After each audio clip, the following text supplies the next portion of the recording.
an instruction set into the heart of L1. Welcome everyone, it's 4 p.m. We're gonna wait until the song finishes.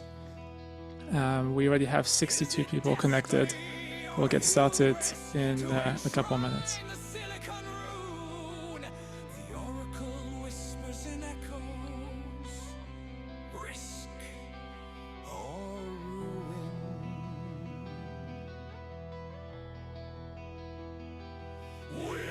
Keepers of opcodes, architects of the eternal machine.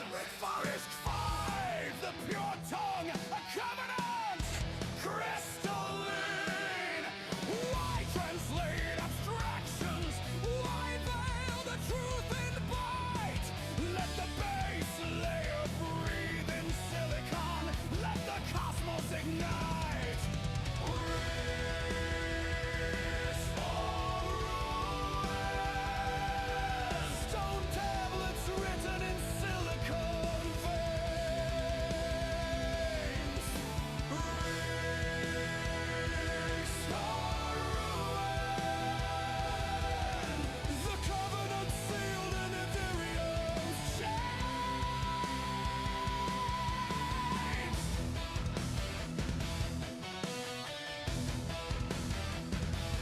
So the name of the song is Risk or Ruin. That's one of the questions in the chat. I will share a link to the songs. Thank you, Josh. Actually, we now have a new link just from a minute ago. It's actually a cleaner URL.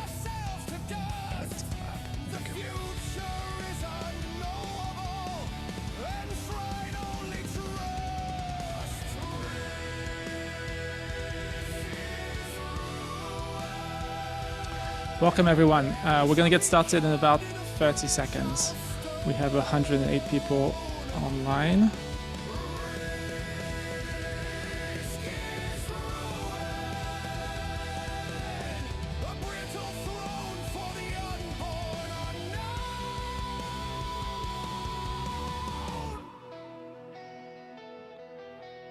Okay, perfect. Maybe we can stop here, Will.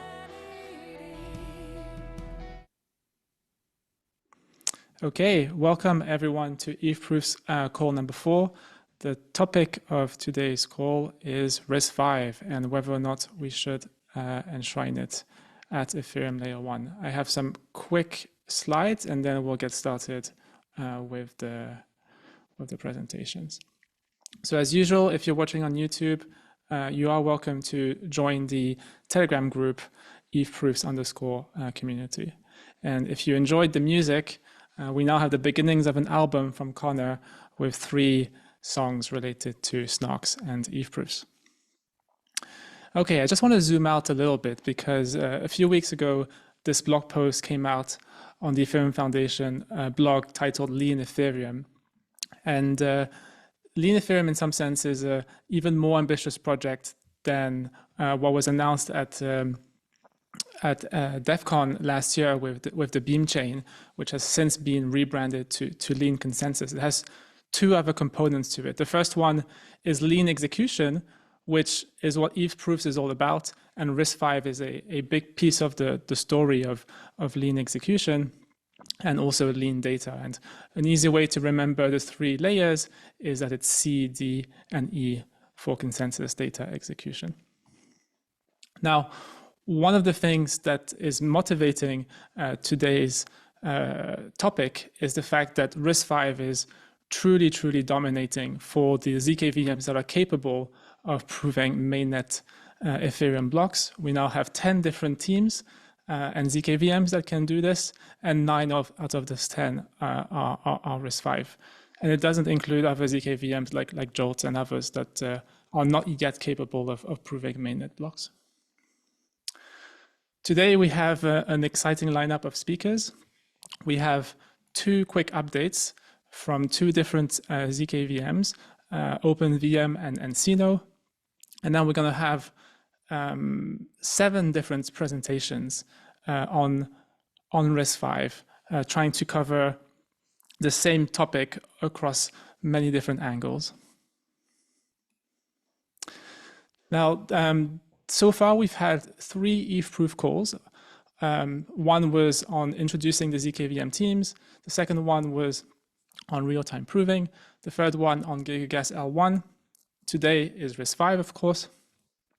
And the next call, this is a new addition to the schedule, is on native rollups. So on Friday, September 26th, we're going to have Luca Dono present. And actually, just off the press, just a few minutes ago, Luca shared this link publicly, nativerollups.l2b.com. He's written a native rollups book. He's also writing an EAP, which is very exciting. And overall, Luca is doing a fantastic job championing native rollups. And then the 3 next calls, or actually the 4 next calls, are one dedicated to the proximity prize, which I'll be talking about shortly. Then the RISC-V's alternatives and formal verification, all very important topics. One thing that I've done is that I've pushed back the presentations on RISC-V alternatives, just because I think it's good to give these alternatives a bit more time to mature so that they can be presented in the best light possible. One quick update is that a couple of days ago, we've had a first Ethproofs podcast episode released on the ZK podcast. It's episode 373 with hosts Anna and Nico, who are fantastic hosts. I also wanted to share a few updates on Ethproofs that Farah has been working on. The first one is in-browser verification for multiple zkVMs. And hopefully we'll have almost all of the zkVMs be verifiable in the browser shortly. And we also have a brand new, just a few days ago, status page, which basically highlights whenever there's some proofs that are missing for some of the blocks and the zkVMs. And another quick update is that we are going to have an Ethproofs Day that Will is organizing. Is going to be in Argentina on November 22nd. And we only have 150 seats, so I think we're going to curate the event. It's going to be an invitation-only event. So if you'd like to be considered, please go to this link and register your interest. I think it's going to be an extremely high signal event. And it's also going to be the culmination of the effort of many different zkVM teams to be ready with real-time proving in time for DevConnect. Now, another thing that I wanted to talk about is this new initiative, the Proximity Prize, that the Ethereum Foundation is going to be launching soon, maybe in a couple of months, maybe a little bit faster. There's a new website, proximityprize.org, and the idea is to try and prove, or actually disprove, some of the conjectures that the zkVM industry is relying on today, especially the hash-based snarks. There's going to be more information shortly, but yeah, it's the idea is to really try and shine light on the importance of this problem. And we have a $1 million prize, which matches the Millennium Prize, and you can think of this particular problem as being, in some sense, the fundamental hash-based snark conjecture that everyone relies on, and it being the ZK Millennium Prize, if you will. And we have 2 fantastic people who are helping out with the prize as judges, Dan Bonnet and Giacomo. And if you're interested in helping out with the formation of this prize, maybe reviewing the rules and things like that, then do feel free to send us an email, proximityprize@ethereum.org. And I also want to give a little bit of a sneak peek as to what we're thinking in terms of this proximity prize. Take this slide with a huge grain of salt, because it's very much under construction. But one of the things that we're considering doing is basically restricting ourselves to a setting which is very amenable to being put in practice by the zkVMs in our industry, and in particular, restricting ourselves to so-called Reed-Solomon codes, which are basically just polynomials restricting ourselves to what is known as a mutually correlated agreement, which basically means that you have these words that agree on the same domain. Again, restricting ourselves to fields that the practitioners are actually using in practice. So large primes and their extensions, things like koala bear, and discarding things like binary fields that have extra structure that mean that these conjectures might be slightly different. And also restricting ourselves to a domain, which is the roots of Unity, in order to be FFT friendly. So this is a lot of information, but we're going to have a dedicated Ethproofs call where all of the rules are going to be very precisely formalized and announced in a couple of months. And if you want to get involved, for example, with additional prizes, or if you want to help co-fund some of these additional prizes, then do get in touch at the email address. Okay, with that said, I will have a quick look at the chat and open it up to the next two speakers to give us some very quick updates.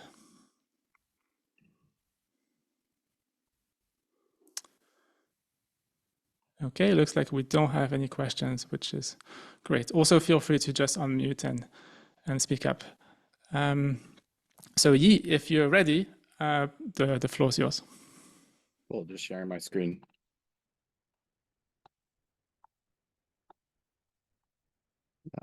Somehow the slideshow is not working. I only have one slide. So, hey everyone, my name's Yi, one of the founders of Axiom, and here to present some progress on OpenVM. So today we're announcing that we're about to release OpenVM GPU Prover. It's going to be dual license under MIT and Apache 2.0, and it will do trace gen and proving fully end-to-end on the GPU and support parallelizing over multiple GPUs. We've also rewritten the execution for OpenVM with an optimized interpreter that runs now at 250 megahertz and improving every day. So in terms of some preview benchmarks, and we'll follow up with much more extensive ones with the release, we've substantially dropped the proving cost for Ethereum mainnet transactions, now hovering around 0.02 cents per transaction. And on a single GPU, we can prove an example block we've been using throughout the development of OpenVM in about 80 seconds. This is on one 5090 GPU. And finally, on the parallelization, we've made quite a bit of progress since our initial releases, and now we're roughly in the real-time proving range. We'll have some more details to share with our release. So yeah, expect that in the next 1 or 2 weeks, and happy to take any questions now. Amazing, fantastic to hear that in a couple of weeks, this will be ready to use. Is it correct that this is already open source in a branch? The prover backend is already open source in a branch on our backend repo, and then the trace gen we're in process of porting. Got it. And when you said parallel proving 8.5 seconds, which is a fantastic number, how many GPUs is that with? In this particular one, this is for, I believe, something like 25. 25 GPUs. Okay, very cool. Excellent.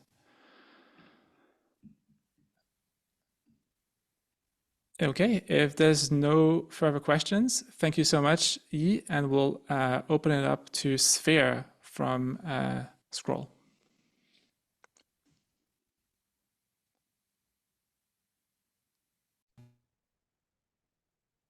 Hello, everyone. My name is Defir. Today, I will present updates and roadmap on behalf of the Ceno team. So compare with the last time, we add recursion to our proving process.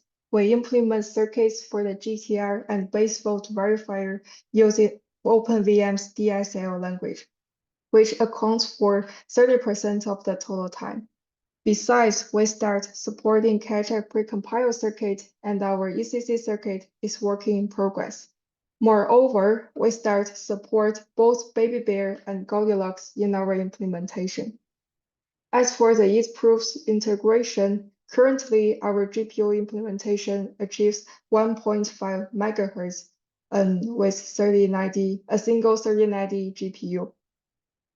We plan to finish the E2E GPU support in September and will onboard Ethproofs in October this year. Thank you. Any questions?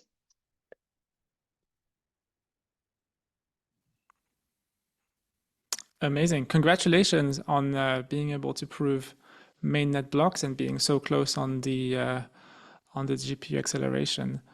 Thank you. Are there any other precompiles that you're working on? I guess what are the blockers towards Ethproofs integration other than the GPU acceleration? Currently, we are working on ECC, and when it is finished, we will start working on other precompiled circuits. Okay. And do you know if the GPU code, once it's open source, will be dual licensed as well, just like the Ceno repo? Currently, it's not decided yet. Yeah. Okay, understood. I'm not seeing any questions in the chat. Again, feel free to just raise your hand or unmute yourself. Thank you so much, Sphere. Thank you. Okay, next up we have Vitalik, who will be talking about RISC-V as a candidate for enshrinement at L1. If Vitalik is here. If not, well, would you mind giving him a heads up? Yeah, Vitalik doesn't share his email address, so he didn't receive the calendar invite, at least in the public calendar invite. I guess we can get started with Jeremy then. Jeremy, you've been given this honorary slot to speak for half an hour about RISC-V because you and your team pioneered RISC-V in the context of zkVMs. And yeah, the floor is yours to try and give us as much of a pitch to enshrine RISC-V within L1. Absolutely. That sounds great. Let me just see to share here and make sure my slides come up. Okay. You guys see that? Let me see if I can do. Yes. Let me see if I can go to the slideshow mode and have it still work. All right, do people Yes. see that? Okay, great. Excellent. All right. Hi, I am Jeremy, CEO and co-founder of RISC-V. And today I want to kind of walk through, in part, why is it that RISC-V chose RISC-V, right? Which we think has been, a huge advantage and, really sort of started the current set of zkVMs. I wanted to talk a little bit more about some of the details of RISC-V that may be relevant. And then just, I think on the pitch for RISC-V for Ethereum, there's a lot of open questions, but at least from my perspective, the things that I think recommend sort of RISC-V as a potential for enshrinement. So, I wanted to talk a little bit really quickly about sort of the origins of the company as it relates to the choice of RISC-V. So we, basically the backstory is that myself and the other two co-founders had, a number of years ago, built out a company that did a compiler for machine learning workflows, which had gotten purchased by Intel. We were all at Intel and a little bit bored.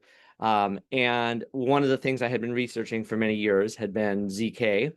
And, with the creation of Starks by the sort of Elie Ben-Sasson paper, which is also sort of where some of the proximity gaps work that is now core to a lot of these things came from. It became clear to me that zk was at a point where it would be possible to make very efficient zk proofs and particularly efficient recursion, which to my mind meant that it was going to become a big thing. And I spent a lot of time trying to convince the co-founders of my previous company that we should start a new company with zk, and they continued to be unconvinced, and largely they were unconvinced because of the fact that the way in which you made zk at the time, which was the traditional sort of circuit-based technique, was just not anything like programming, and they just didn't believe that it would become a big industry when it was so unusable. And then at some point, and no one quite remembers exactly when or who said it, other than that it was not me who said it, this idea arose of, what if we built instead of making a circuit for thing we're trying to achieve. We built a circuit to run a VM, and then we ran normal programs inside that VM. And once that idea was sparked, I think it became very clear that this was going to be the way that things were done. And so we now then started to go through this process of trying to figure out what we should use as this, VM. And of course, the first question was to whether to build a standard ISA or a custom ISA. Now, at the time, the custom ISAs seemed like a really smart potential idea, in part because especially at the time when ZK was fairly new, performance was absolutely critical. And you can get better performance with a custom ISA. You can make it more native to ZK. But one of the things that we knew, having started a compiler company, is that compilers are hard, and getting adoption of new systems is hard. I think one thing that's really interesting to note is that if you just look at, say, even RISC-V, which is a standard that has many people interested in it and have been pushing for quite a long time, the compiler work for the RISC-V support in LLM was started in 2016, and it didn't get promoted into stable in the LLVM repo until 2019, which is over 3 years. Additionally, even after it was stable in LLVM, it took another couple of years before it actually became supported in an official Rust release. And so one of the things to note is that if you're building a custom ISA, the road is very long. And the value you get from being able to run existing code with existing compilers is really high. And so on the question of whether we were going to, and more importantly, even things like, like Go, for example, doesn't even directly use LLVM. So, if you not only do you don't just have to write a compiler once, you often have to modify multiple compilers from multiple languages, work on multiple library supports, right? So having a standard that's already in use is a huge win. We definitely decided we wanted to go with the standard ISA, despite the performance downsides that existed at the time, although many of those have now been addressed enough that it doesn't matter. I think the next question, of course, was what ISA? Now, of course, the two most supported ISAs right now in the world are really the x86 and the ARM ISAs. But when it came to the notion of building a zkVM based on those, they're just completely unrealistic to do so, right? Intel's instruction set reference is 4,000 pages long. There are thousands of instructions for x86. In fact, it's actually hard to count them exactly because there's so many different modes, and like they change slightly from version to version. And then ARM also, despite being more of a RISC-based system, has grown and extended quite a lot, and is also still very complicated in terms of spec. And those are the most supported ISAs, but there were other ISAs that did have solid support by the existing compilers and sort of languages at the time, like Go and Rust. We really sort of considered the sort of top three, which was RISC-V, WASM, and MIPS. Now, effectively, I won't go too much into MIPS. We ended up deciding not to do MIPS because it is no longer as much under active development. It's more of a historical ISA. There's a number of issues with it with regard to lack of better formal specification. And in general, it's very similar to RISC-V. RISC-V is actually in some ways like a modern reimagining of MIPS, which really left sort of the question of RISC-V, which, the 40 there means there's 40 instructions in the RISC-V ISA versus WASM, where there's 170. And so one of the real questions was, WASM versus RISC-V is where we came to as the next sort of decision point. And they're interesting because they are built for slightly different cases. So WASM does in terms of building the minimal sort of zkVM, WASM does have a disadvantage in that it is somewhat more complex. And whereas RISC-V is a lot simpler. RISC-V also has the very excellent feature, especially for zkVMs, that it doesn't have any floating point requirements. But what's interesting is that most of the other differences are really related to the sort of design use case. WASM is largely designed to be JITted and to be a mechanism for sandboxing. The assumption is that no one's building hardware to run WASM, whereas RISC-V is really built to be an actual hardware ISA spec. You can certainly use it, obviously, for emulation and jitting, but it's really fundamentally built to be something executable. And actually, that fact that it is built for being executable it actually lends it much better for a zkVM circuit, because circuits in a zkVM will look a lot like a circuit in the real world.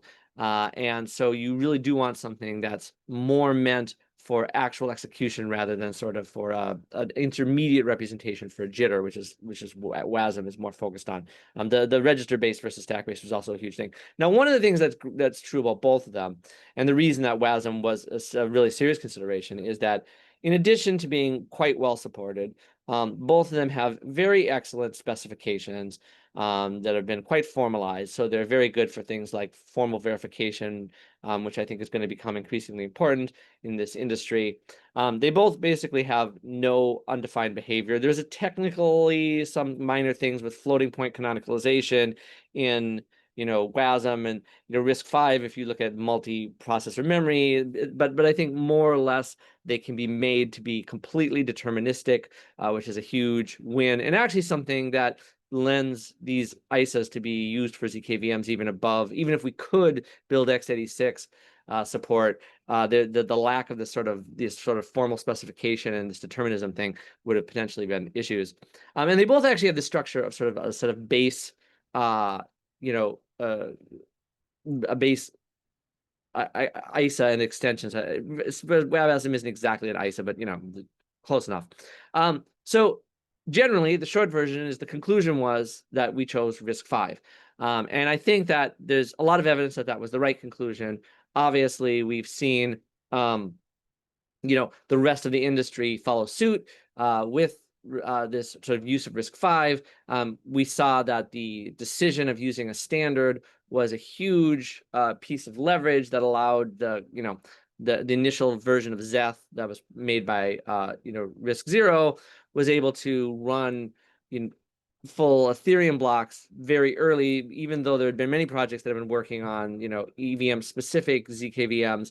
Making a zk EVM using a zkVM using existing software turned out to be a really excellent design pattern.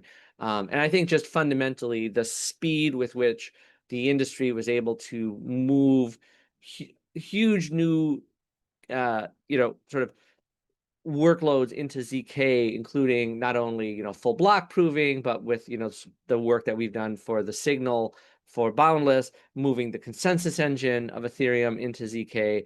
I think we've seen over and over again that this notion of using an existing standard has been very powerful.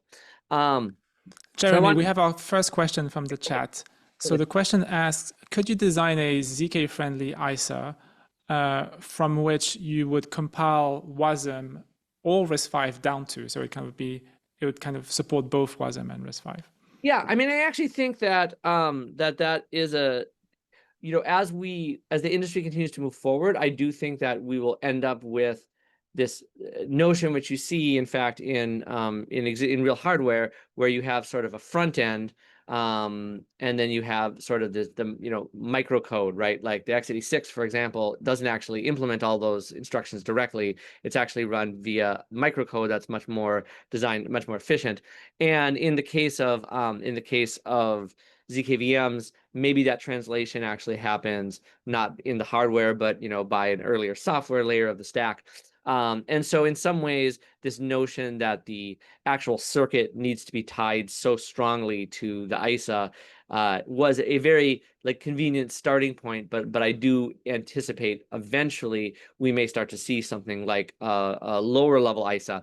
But what the nice thing is that lower level ISA can now be fairly open, and in maybe some cases people target it directly for maximal performance, but mostly would not. Like another example of this that happens in practice is currently for the NVIDIA line, the actual underlying ISA changes fairly dramatically between the different revisions of the NVIDIA architectures. However, the PTX is the sort of assembly language, if you will, of NVIDIA. Is actually just it's really a front end sort of ISA. People write code against it, but at the very last minute, there's a jitting directly from that into the actual target specific ISA, which gives NVIDIA the flexibility to make a lot of changes to how their low-level system works. And really, the PTX is not an actual hardware standard. It's really a software intermediary. And so, yeah, I do think that's a likely possibility. And Alex Hicks says you can compile WASM down to RISC-V to support both. Yes, exactly. That is also one of the things that we believe is very likely to happen. I do think in terms of WASM and RISC-V, it's easier to do the translation from WASM to RISC-V, and RISC-V is smaller. And again, I think that's one of the things that really lends it to be but we'll cover that in a bit. So I wanted to talk just really quickly about some of the details of RISC-V, because I think that not only was it the best choice available, but honestly, the design of RISC-V is beautifully elegant, and it's just a great, it wasn't that we chose it because we did choose it because it was the best thing available, and had there not been an amazing thing but available, but still we would have picked the best one. But it actually is almost perfect for the use case that we had of a super minimalist general purpose machine that has a large amount of support. So I mean, one thing to note is that the core instruction set of RISC-V is only 40 instructions, right? And those 40 instructions are very straightforward. This table here is the entire ISA for the base instruction set, and they are almost all trivially understandable by looking at the little sort of pseudocode off to the side, right? We have a bunch of arithmetic instructions that take two registers and do an arithmetic operation on them, put the output into another register. We have the same things but with intermediates or with immediates, so that you can actually put a constant into your program easily. We have memory loading and storing of different sized memory with sign extension or zero extensions. We have some control flow things, branching, jumps, and the jump and link register, which is a genius little mechanism that allows for both efficient, computed jumps, but also efficient sort of stack calling and returning mechanisms, because it's interesting to note that RISC-V doesn't actually even have a call and a return or any stack manipulations to work at all. The stack is all done sort of in software because of this sort of clever structure of this jump and link register. And then some minor miscellaneous things. LUI and AUIPC are largely to do large immediates. So if you want to load a number that's bigger than sort of the maximum size for immediates, and then you've got the system eCall and eBreak, which is basically how you get into the operating system, and then you have fence for memory ordering, and that's literally the whole instruction set. Well, mostly. So RISC-V had the way it's structured, which is also really convenient, both for zkVMs, but more generally, is also this notion of a base and then extensions. So the base is what I just showed you guys. There's really a 32-bit version of the base and a 64-bit version of the base. And then on top of that, there are extensions. There's the multiply extension, which adds multiply and divide, which aren't even in the base, which is meant so that you can build extremely tiny hardware for RISC-V. We have support for the multiply extension because obviously it's an important operation. There's the atomic extension, which basically adds atomic memory operations, not particularly relevant in single-threaded sort of execution like we have in the zkVM, but as we move toward more complex models where there is such a thing as multi-threading in zkVMs, which I think is inevitable as well.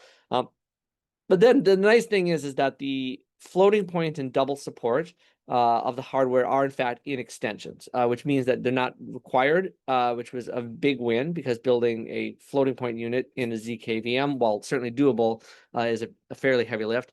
And then basically there's sort of a general extension that contains all of the above, plus some things for instruction fencing and these status control registers. And then there's another variant which is really independent of all these others, which is this idea of a format for compressed instructions, which basically just makes it so that you can have both 16 and 32-bit instructions, largely so you can fit more instructions in a smaller space. It gives you better memory bandwidth for your instruction loading and so on. So currently, we at RISC-0 and many of the zkVMs have focused on the RV32IM instruction set.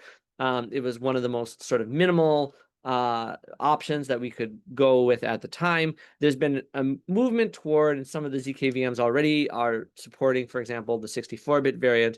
There's been a movement at an industry level towards standardizing on particular RISC-V extension sets, and I think RV64GC is sort of what many of the language is sort of the best supported variant of RISC-V for many of the languages that are out there.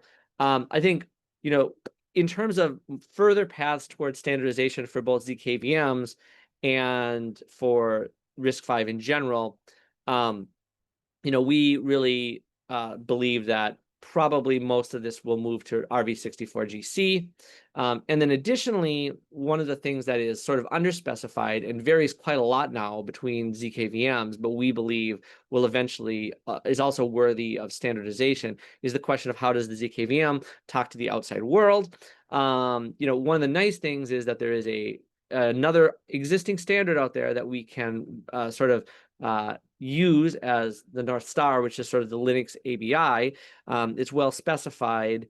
It's incredibly common, and it with the right additional support within a zkVM, which, for example, our latest version of the zkVM has, you can actually make a mechanism to do support software and a separate kernel and user mode, and actually make the eCall mechanism by which the zkVM talks to the outside world follow the sort of standard Linux ABI. This would allow, if we could move to our RV64GC and move to the Linux ABI as sort of the new standard for zkVMs, we would open up an even wider range of support. Not only would Rust continue to work, but we could actually move toward the sort of some of the more upstream Rust support for the platform. There would no longer need to be specific zkVM platform work within Rust. You could just use the existing platforms, the existing standard libraries. But additionally, this would open up an easier time with the existing C++ work, because you would have a working libc that right out of the box. Go currently supports RV64GC and the Linux ABI. You know, Java, Zig, actually, even interestingly, SpiderMonkey, the JavaScript JITting environment, in fact, will JIT to RV64GC as well. And so, I mean, it may open up a path to running JavaScript inside zkVMs, which, you know, I mean, I'm not sure that that's it. Is something I particularly would like to do, but I think that there is definitely a lot of you know, and the more we can make it possible for people to bring all of the tooling and code that they already have into the zkVM world, I think is huge. So I think that by moving toward this, we'll actually expand the sort of this power that these systems have, which is to bring existing communities and software into these new ecosystems. Getting there is actually fairly straightforward. The move to 64 bits is really has not been done, mostly because there is some perf cost. That perf cost continues to go down as we come up with more clever mechanisms for only needing that cost when it's necessary. You know, it's certainly less than 2x. Compressed instructions require slightly more complex decoding. And one of the interesting things is that the support for things like floating point and the rest of everything in G, you know, historically has been something that seemed like a fairly large lift. But with this ability to have a separate user and kernel mode that we now have, and a couple of the other folks in the industry are also moving toward, what it means is that things like floating point can be done by a trap. And this is actually a common thing that happens in real RISC-V hardware. So some RISC-V hardware that doesn't support floating point instructions, for example, but wants to run software that has been compiled, say, to like RV64GC, will use this mechanism where they just regard the floating point instructions as an illegal instruction. And then when the illegal instruction trap happens, when it hits the floating point instruction, the trap handler says, oh, is this actually one of these emulated instructions, like a floating point instruction, and then goes and runs a soft float library, and then jumps back into the code. What that does mean is that those other instructions would be lower performance, but what it would mean is that you could use like an out-of-the-box libc or things like that. And, obviously in the blockchain world, not a lot of people are actually using floats heavily, but the ability to have them there so that the compilers toolchain can be the standard compiled toolchain, so if someone does happen to use a floating point for some small portion of the computation, it still works, is a high value thing. And then I think in terms of further standards, beyond sort of the question of the this issue of the Linux ABI and RV64GC, there's some other open questions around how do we handle some of these things in a zkVM context. Can we standardize more on that? Can we standardize on a mechanism for talking to the host? Can we standardize on some of the cryptographic acceleration support that we want? What's the mechanism for that? I think the current thinking is more in the sort of, we're going to build a library that has support for these sort of cryptographic precompiles. And so everyone can implement that library, and then they can do whatever craziness behind the scenes they want. But then everyone will have the same interface for, oh, if I want to go get a catch act done, I know how to do that in a way that's cross zkVM, because we fundamentally believe that as the industry, we're going to continue to move towards more standards. So I think the other thing to really talk about quickly is execution. This is actually particularly relevant on the Ethereum side, because obviously the use in Ethereum is different than the use in zkVM. One of the things that I think is really interesting is that on the execution side, people have built, sort of emulators. Additionally, there are like jitting emulators, like that exist for RISC-V, which are higher performance than most of the emulators that the zkVM teams have done, such as, my brain is skipping on the name of the emulator, but at any rate,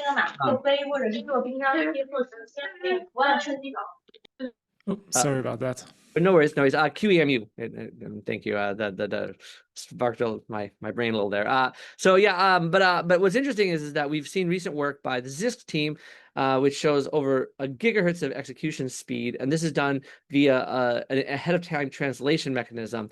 And then basically you can actually create process isolation and sandboxing via using the virtual memory mechanism of the existing hardware. This allows us to basically translate RISC-V code directly to x86, or a similar mechanism could be built for ARM, and get fairly close to native execution speeds for the RISC-V code, and which is, I think, really important for use cases which are not just sort of zkVMs. One of the interesting things to note is that the mechanism that is used internally, which is a very clever mechanism to handle this jump translation problem of how do you do computed jumps and still make it look like you're operating inside the RISC-V, even though you've now moved around all the code during your ahead of time translation, actually is interesting because that same mechanism can be used to do cycle accurate gas metering of RISC-V code and to sort of sandbox the number of maximal cycles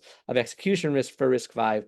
And so I think that work is also helps sort of lead the way to how one would build sort of the necessary Ethereum sandboxing for RISC-V, which I think was when the whole notion came up, one of the sort of open problems that I think was somewhat concerning.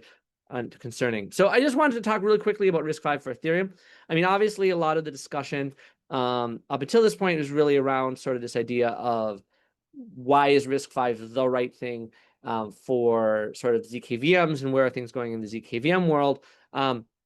But I think that the notion of using RISC-V as the mechanism for Ethereum does have a lot of legs. Obviously, it's a bigger question than I can, as a sort of zkVM company, can answer. But I do think that some of the important things to note is that RISC-V is a very well supported standard ISA, one of not very many, and it is by far the most minimal of any major ISA. The design is overall really great, supports a lot of wonderful things like formal verification. I think one of the key things that was, is a critical component from the perspective of its use in Ethereum is that it, in fact, can support high-speed native execution on non-RISC-V platforms via sort of ahead-of-time translation, and that it can do so in a way that is, can be appropriately sandboxed, and that can handle things like, like cycle-accurate gas metering and stuff without a significant overhead, because, with this ahead-of-time translation of jumps, you really only need to add metering for every basic block. You can do a number of things to like be very clever on that.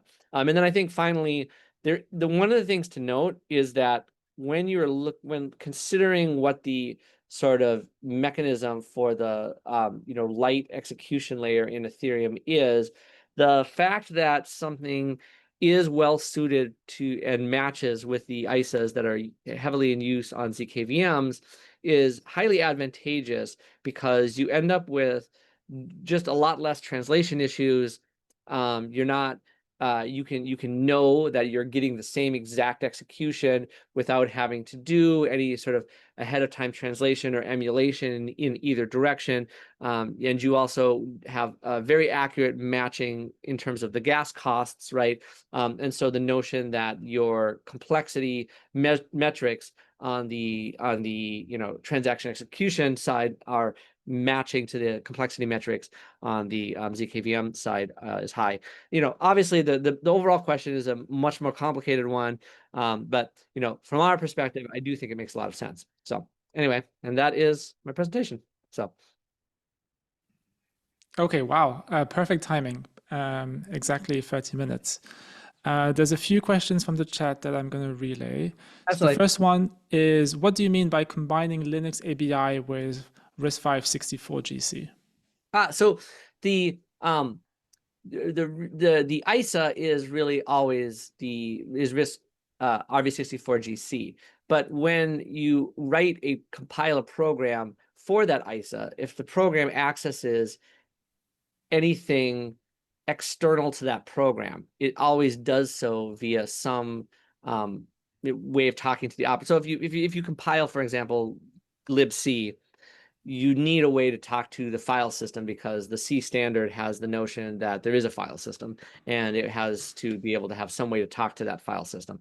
So any non-pure program, which many of these software systems, software tool chains, much of the C++ tool chain, Go, do require that there is something underneath the user space code.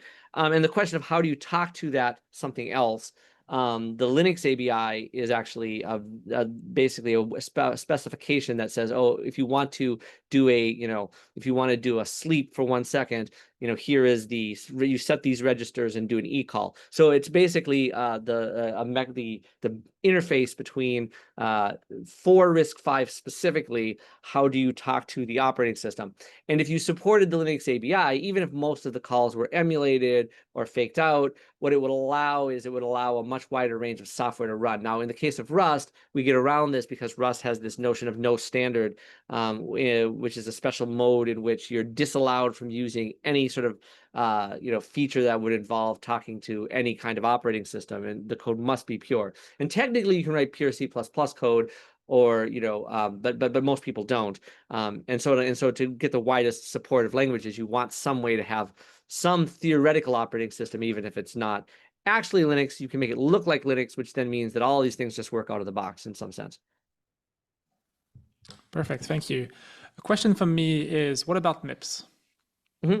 So what we really came to the conclusion of with MIPS is that there's nothing wrong with MIPS. It's actually quite a nice ISA. It's really just that it's not quite as nice as RISC-V. And the one sort of advantage it does have is that there is a 32-bit MIPS support for Go. And so, like, one of the reasons we considered it more seriously was because it would have gotten us Go out of the box. However, there's also RV64GC support for Go. And so one of we did consider going with MIPS so that Go, which was a fairly common, probably the language of blockchain at the time, although it's moved more toward Rust over time, would still allow us to make a 32-bit processor that had support for Go. But on the other hand, for example, Rust has lesser support for MIPS. Many other platforms don't have as much support for MIPS. The MIPS standard is no longer sort of being actively maintained with anywhere near the level of effort that is RISC-V at this point. There's huge consortiums. There's people building modern hardware with RISC-V.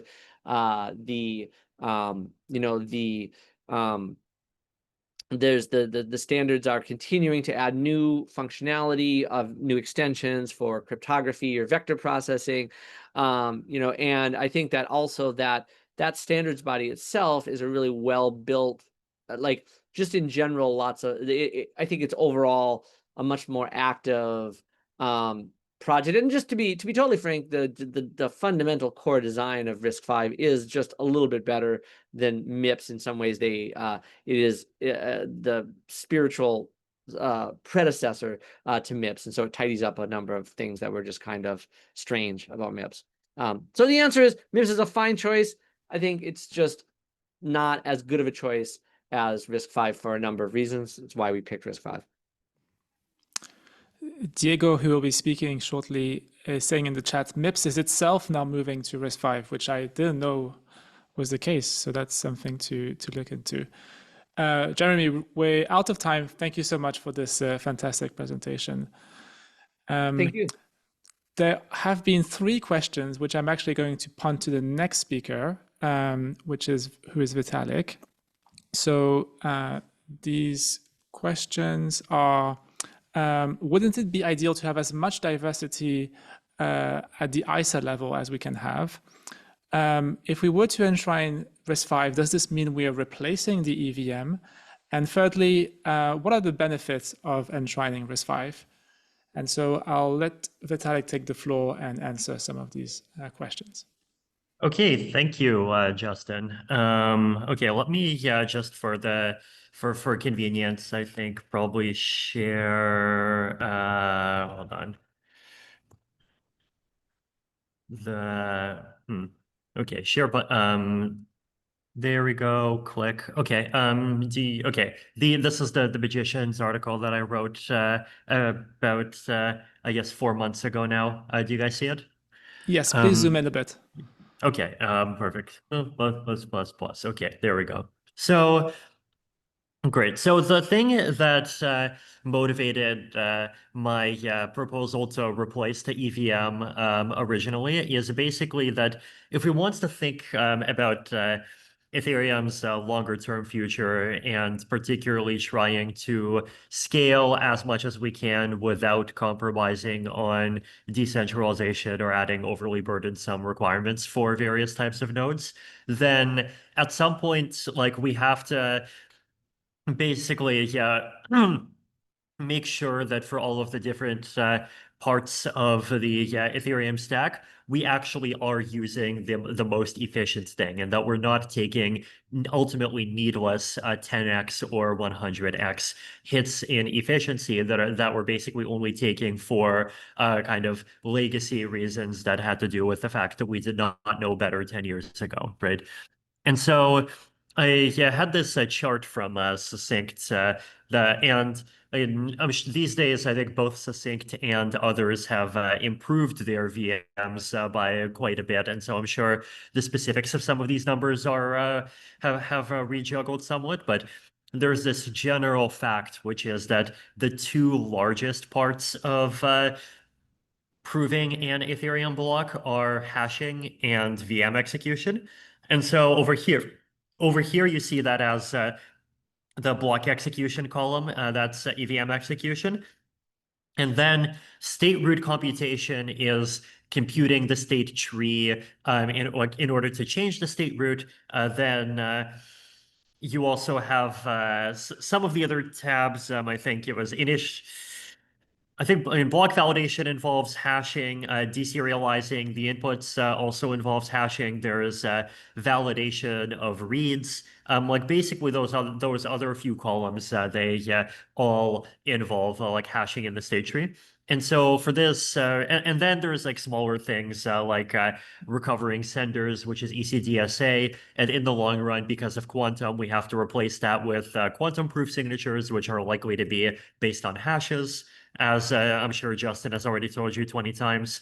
Then the accrue logs bloom is, well, that's like bloom filtering, and that's also inefficient, but there's like different paths for solving it. So basically, yeah, the two bottlenecks are the VM and hashing. And so for hashing, that's why we've had the Poseidon challenge running for some time, and we plan to run it for some time more. And the plan is for Ethereum to switch wholesale to a prover-friendly hash function, which can be maybe Poseidon. I mean, potentially there's things like itai and Sphinx as possible alternatives, but the basic goal is for it to be both fast enough to execute in execute normally, and at the same time be very performant improvers. And for Poseidon, we've just seen incredible numbers. Like you can literally prove over 1 million Poseidon hashes per second on high-end laptops. And so from that perspective, we consider the problem sort of solved in theory, but we do need to cryptanalyze Poseidon more and then do the hard work of actually switching over the tree, switching over the chain, and so on. But then for the VM, this is the other place where there's a huge amount of overhead that's happening, right?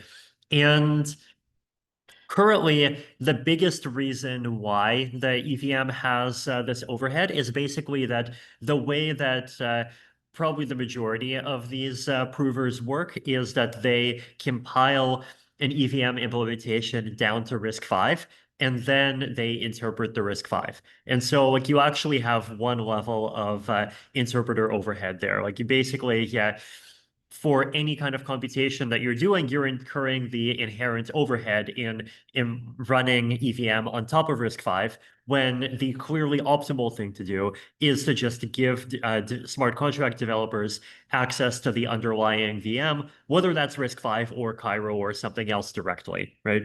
And there's good reasons to believe that you might get something like 100x speed up for if you do that.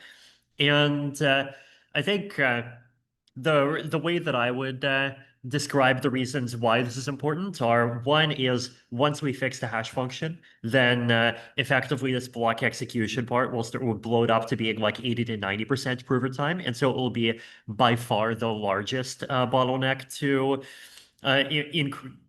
increasing the gas limit more, and making proving more efficient, and keeping proving decentralized, and all of these goals. And also, I think like precompiles have been horrible for us, right? Like precompiles, they're very hit or miss in terms of what we like what precompiles we make, and then do they actually get used? And then there is this situation where like the mod exp precompile that we introduced 5 years ago, or I think more than 5 now, it ended up being used very little, but then it's contributed to like more than half of our pain in terms of near miss consensus failures, right? Like precompiles massively bloat the trusted code base of Ethereum.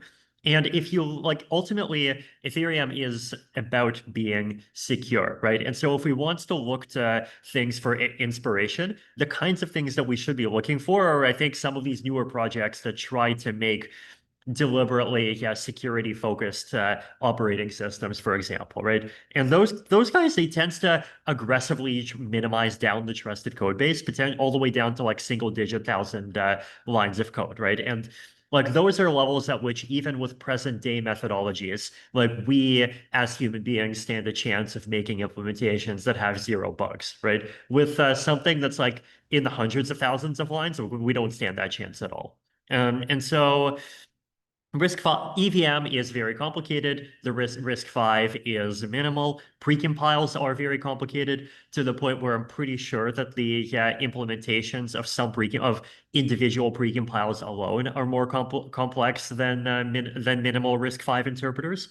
And so we even just replacing all of our existing precompiles with RISC-V implementations alone is a pretty large simplicity gain. And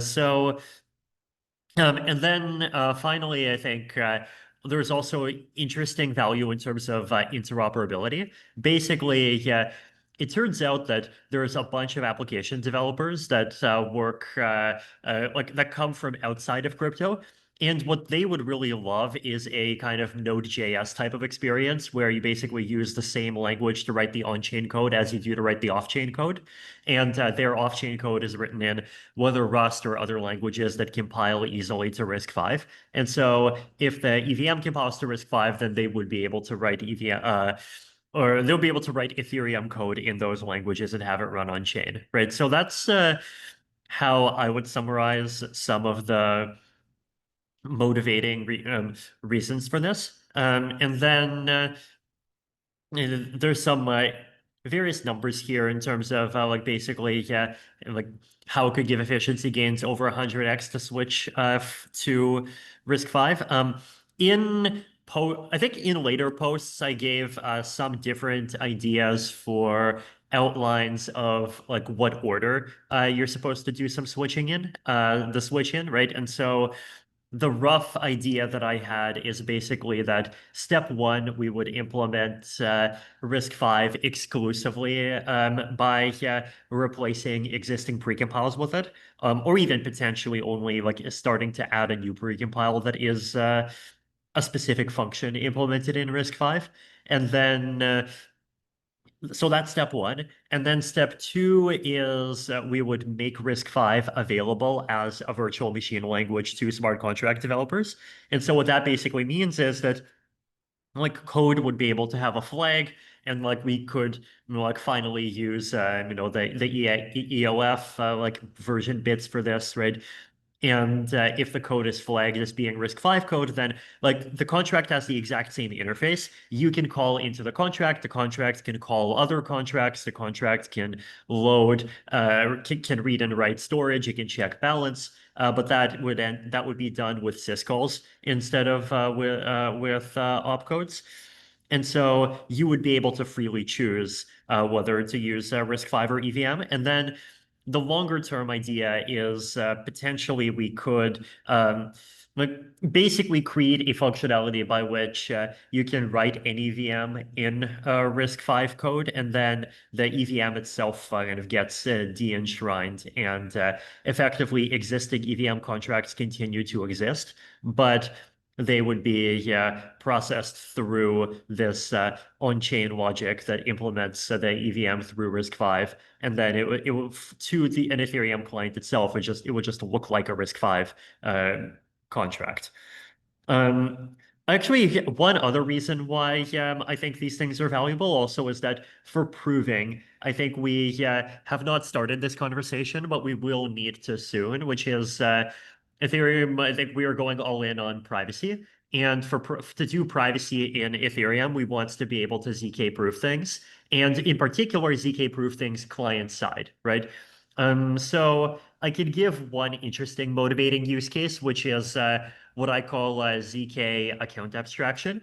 So the idea here is basically, right, that today, like I use Railway, and I have a bunch of Railway nodes, right? But let's say I want to change my keys. In order to change my keys, I would actually have to like go and flip every single Railway node separately over into a new one, right? And basically, if you have like a lot of state in a lot of different applications or in a lot of different accounts, you would have to do a lot of on-chain operations. It's a lot of gas, and it would actually like there's non-atomicity risk, which is like super annoying for software development. And then there's the fact that like if you do all send those operations at the same time, that's like a massive privacy leak because you're revealing a lot about your state, right? And so what you do instead is you say, well, in in order to spend a note, you have to provide a proof that you can make a valid, let's say, either like account abstraction, like signature, or like ERC. Forget the name. I think 1153 signature from your account, and then like basically you make a zk proof that says where inside of your note you have like you have a commitment to what your account address is, and then to spend from it, what you have to do is you have to provide a zk proof that you can spend from that you can basically sign on behalf of the account based on whatever logic the account has at the time, right? And if you can do this, then like basically you can change whatever you want in your primary account, and then that would automatically propagate, and that would automatically affect all of your zk, all of your privacy preserving applications. And it would also mean that you could do things like automatically every privacy protocol would be multi-sig friendly, which would make it much more secure to have large amounts of money in the anonymity sets, for example, right?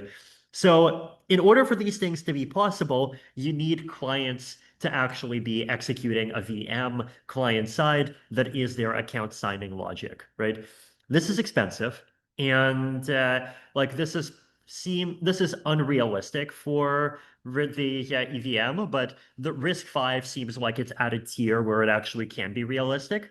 Or potentially, if we want to go even further, then like it would have to be some kind of customized customized VM for proof of friendliness, right? And so, like basically, yeah, if you have like a account verification logic for account abstraction written in VMs that are more minimal than the EVM, it makes it much more viable for a bunch of reasons. So yeah, in a lot of different different things there, but I think basically, yeah, simplification and better abstraction and generalization enabled by much greater efficiency is at the core of the reason why I think this is going to be valuable.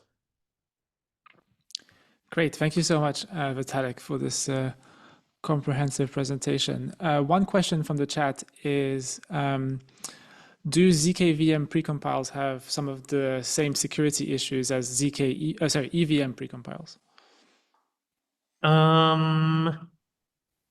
Okay, so in this case, we're talking about, I mean, zkVM.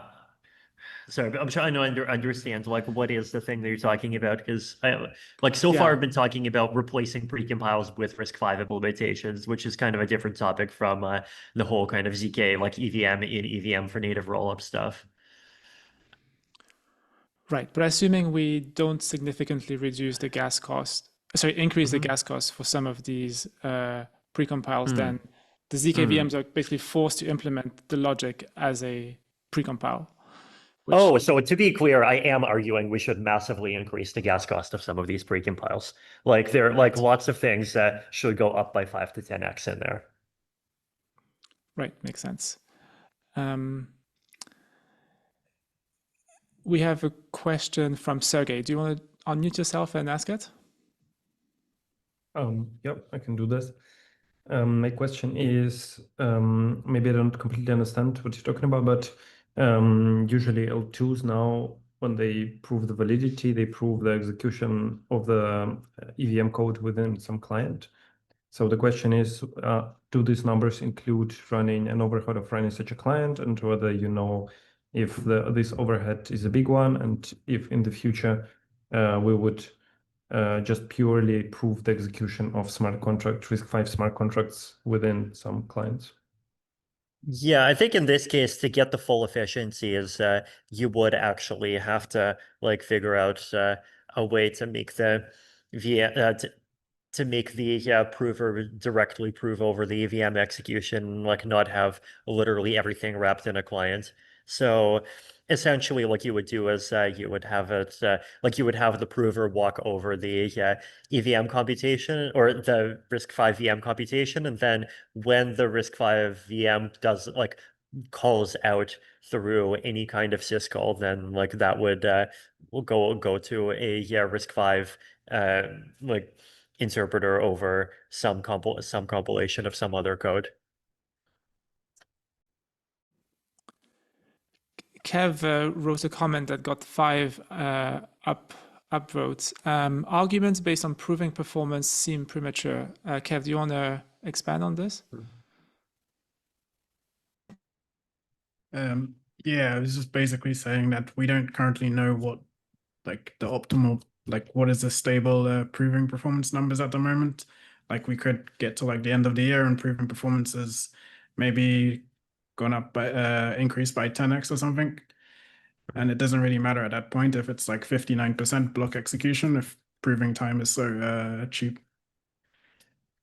And I don't think proving time being too cheap to meter is like anywhere remotely within the range of possibilities for the next 10 years, right?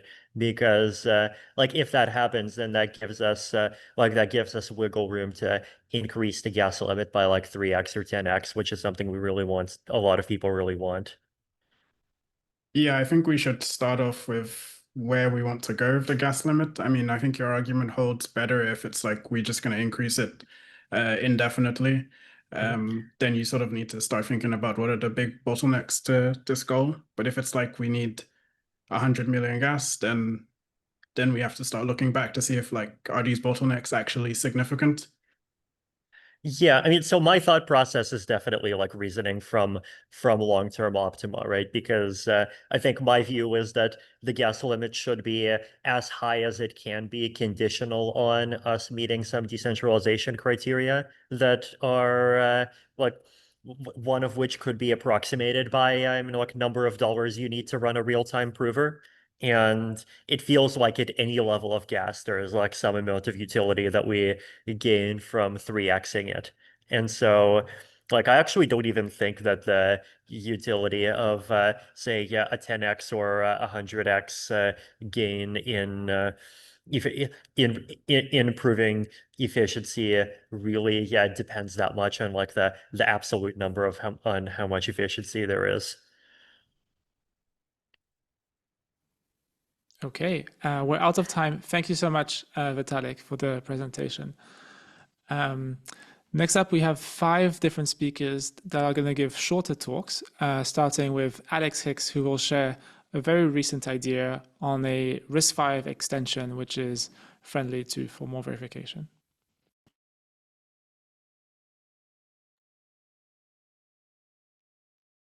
Oh, Alex, we can't hear you. I think it's the mic problem. I guess let's go to the next speaker. Sphere, again, from the Scroll team working on Ceno, would like to share an idea on improving one of the biggest downsides potentially of RISC-V, which is the expensive registers. So Sphere, the floor is yours to share your idea. Thank you.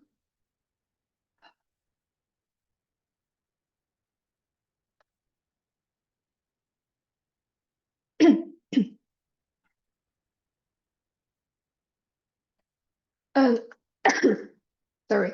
Hello, everyone. Today, I want to share about this topic, new possibility for register-based zkVM. In this sharing, I want to share some ideas that haven't been used in the products, but are very likely to, are very likely to speed up the zkVM designed for register-based ISA. So it could be a good support for RISC-V. In the hardware, the cost of register is really much cheaper than the cost of the memory.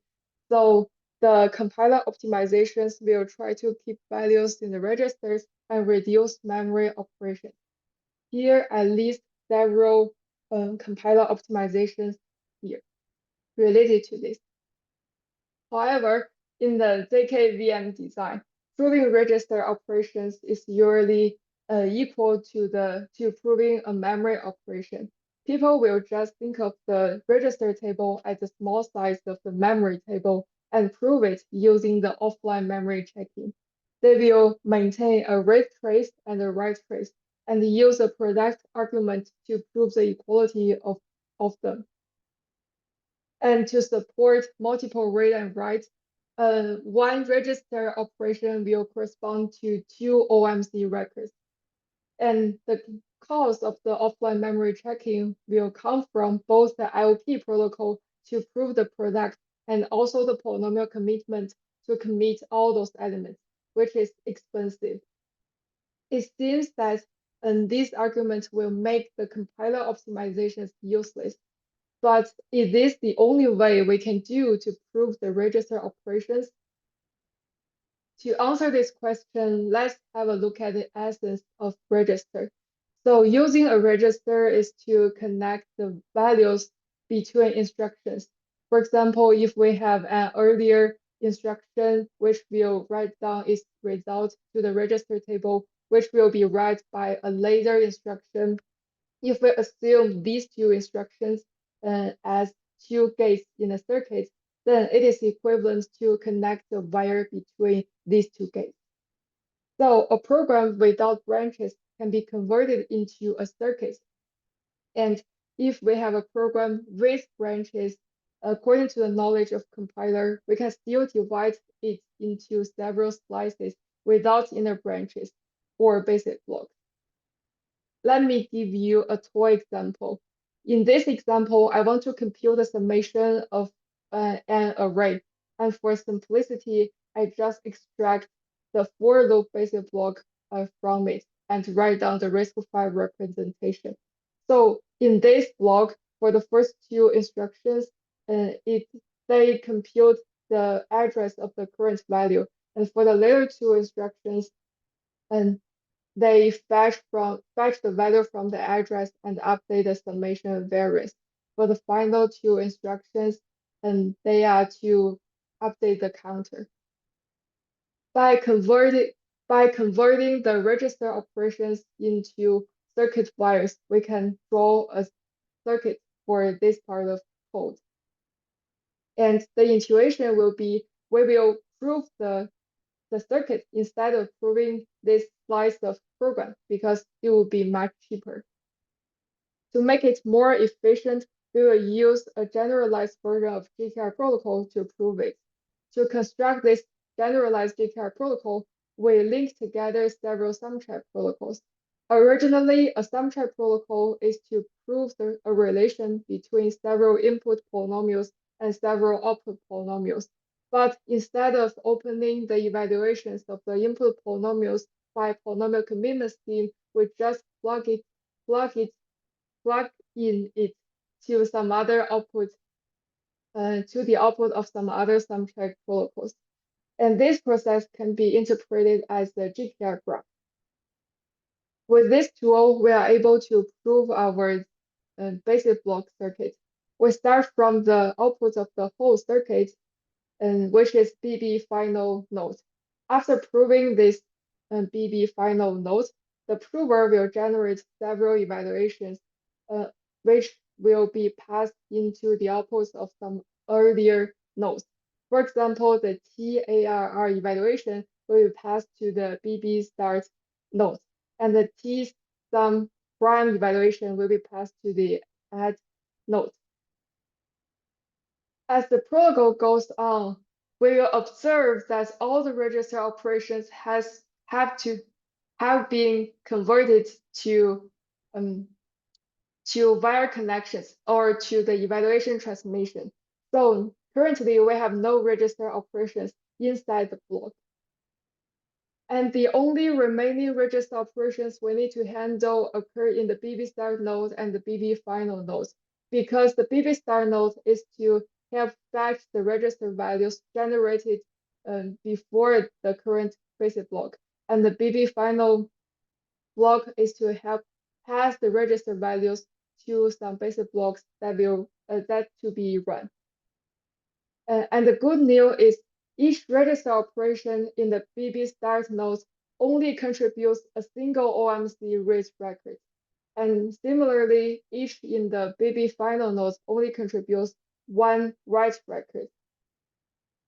If we assume this basic block will repeat 100 times, in our method, we only have 4 times 100 plus 4 times 100 equals 800 OMC records to prove. But previously, we have 2,800 OMC records. because we have 14 register operations in this basic block, and each will contribute to 2 OMC records. So you can see the big gap between our method and the previous method, according to dealing with the register operations. So what I have introduced are the basic ideas of our project Ceno Pro. So we are aimed to use the generalized GKR protocol to reduce the cost of register operations, and we achieve the following 2 goals. The first is we guarantee that there are no register operations inside each basic block, and they are all converted to the just simple evaluation transformation. And the second, we only need cheap register operations in the BB stars and BB final node in each basic block. And each will contribute 1 OMC record instead of 2. Finally, we will have our final goal. Let registers return to being registers. And for further information or details of the paper, please refer to this ePrint link. That's all. Thank you. Any questions about it? Thank you, Sphere. This last sentence, let registers return to being registers, actually reminds me of Justin Thaler, who has been saying that, in his opinion, the constraints that we have in hardware over time are going to manifest themselves in zkVM constraints. And unfortunately, he was not available to give a talk today, but I did invite him to give this talk on the analogy between hardware and zkVM constraints. And I think he would be very pleased by this presentation. One question I have for you is it fair to say that this is an improvement to the average case execution, but not necessarily the worst case execution, where an adversary could kind of craft a workload which prevents this optimization? I think it should optimize the worst case program execution, because generally for the long program execution, it can't be written by human, right? So you need to use loop to construct a very large execution. And if you have loop, then you will have basic blocks. And if you have basic blocks, you can use these techniques to somehow speed up the register operations. Yeah, but I should admit there are some programs that have no basic blocks or with not good structures, but it is written by the human because it has no branches, no basic blocks, but it can't be too long. I mean, the execution trace. Do you agree with that? Yeah, you mentioned that there's these like types of workloads which are not appropriate for this optimization. And I guess in the context of Ethereum L1, someone could just craft these worst case blocks and bypass the optimization. Yeah, and yeah, but I want to, but notice that we can let the prover maybe to divide the basic block themselves instead of just use the same definition in the compiler. For example, if we have a very large basic block which is not good, we can just like further segment it to be some smaller sizes. Yeah, I mean, I don't know whether this answers your question, but we might have many techniques to deal with that cases, I think.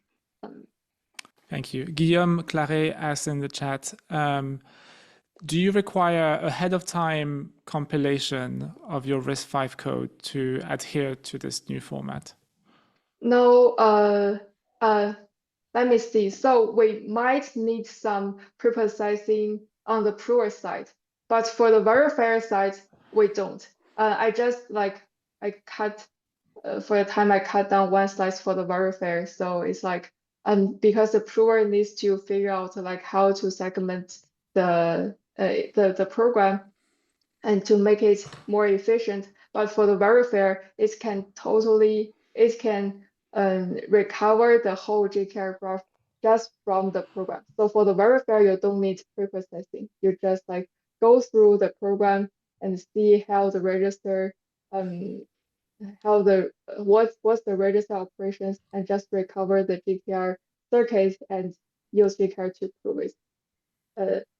Does this answer your question? I think so. Thank you. And this is like a closing comment, which is that there's this kind of new trend to have techniques like M3, where instead of having a very rigid execution trace, you allow for things to be much more fluid. And this optimization actually reminds me of M3, at least in flavor, which is very interesting. Thank you so much, Sphere, for the presentation. Yeah, thank you. Absolutely. Next up, we have Diego, who will be talking about the perspective of optimistic fraud-proof games. Diego, the floor is yours.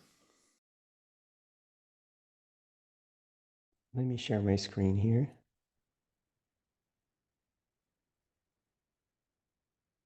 Is that good? Yeah. Yep. Okay, hello. So I'm Diego, and I'm one of the co-founders of Cartesi. I was asked to talk about our L2 RISC-V optimistic virtual machine, but really it can't be done in 5 minutes, and honestly seemed a bit off topic given the focus on L1 here. So maybe another time. Instead, I'll focus on one aspect of our VM and of RISC-V, actually, that is vital to this world computer view that is current in L2, and I think could be useful in this newer world ledger zeitgeist of L1 as well. And this is the privileged part of RISC-V. So this is not going, okay. So in its current form, EVM is an instruction set architecture that has operating system ambitions, right? It stores smart contracts, it accepts external requests and routes them, it mediates the interaction between smart contracts, it controls their access to private storage, grants limits, tallies the resources used by them, and even allows them to revert any changes they made to their state, right? And these are all roles traditionally performed by an operating system. So operating systems build this kind of functionality on top of more general features of the underlying hardware architecture.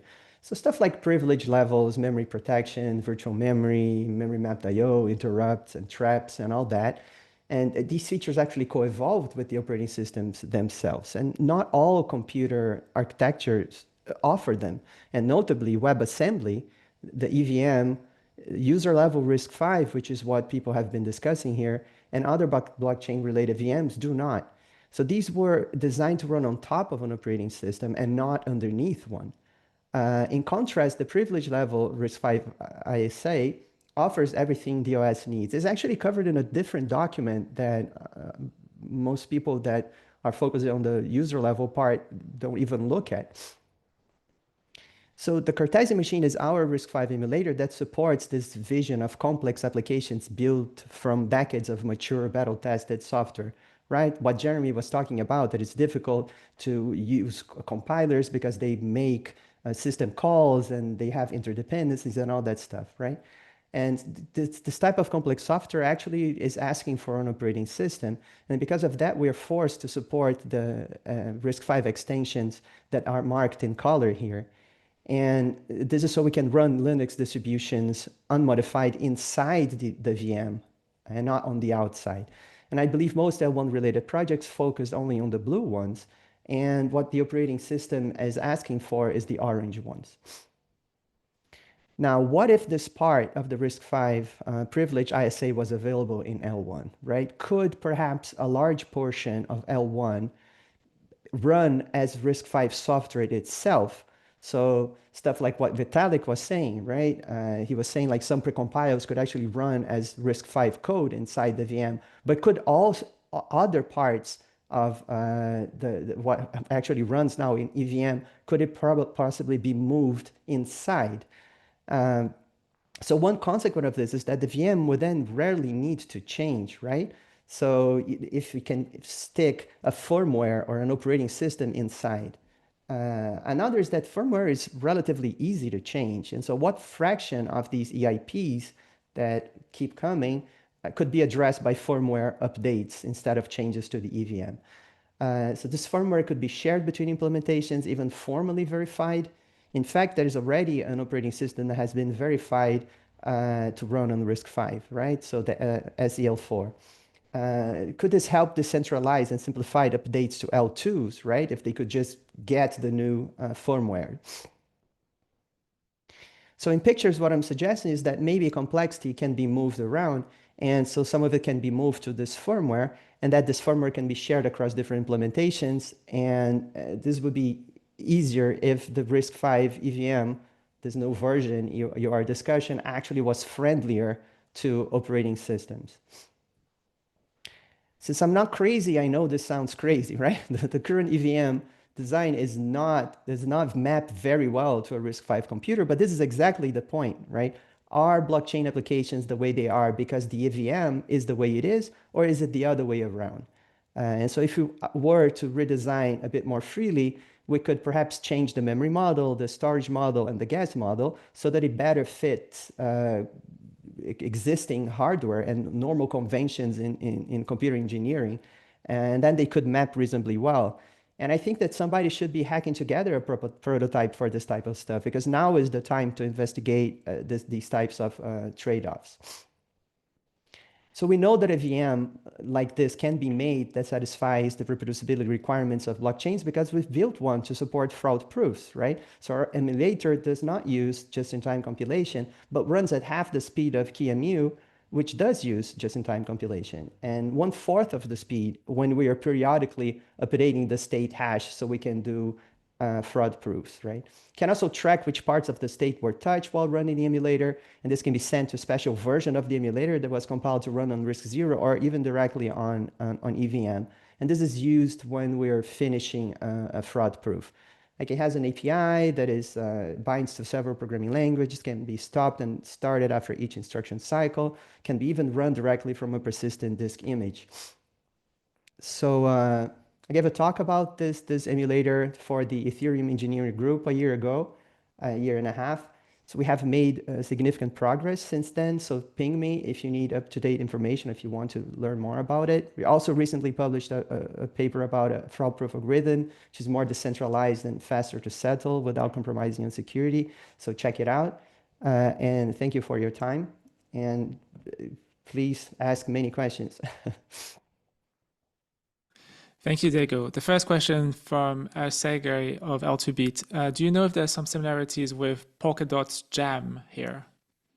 I think that if you're, I don't know the names of the Polkadot RISC-V stuff, but if you're talking about their RISC-V emulator, I think that it does not implement these supervisor or privilege mode extensions, right? So for example, when Jeremy says that, you know, if you can implement floating point by trapping somewhere when there is a floating point instruction and then implementing it, this trapping mechanism is part of this supervisor mode extensions, right?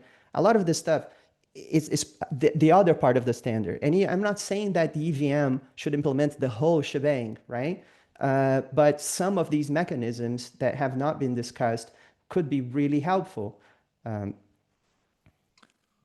One question I have is regarding overhead. So Cartesi is a fraud-proof game. You don't have to pay much of a cost when executing the RISC-V supervisor.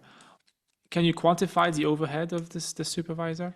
So I'm not exactly talking about a hypervisor or a supervisor.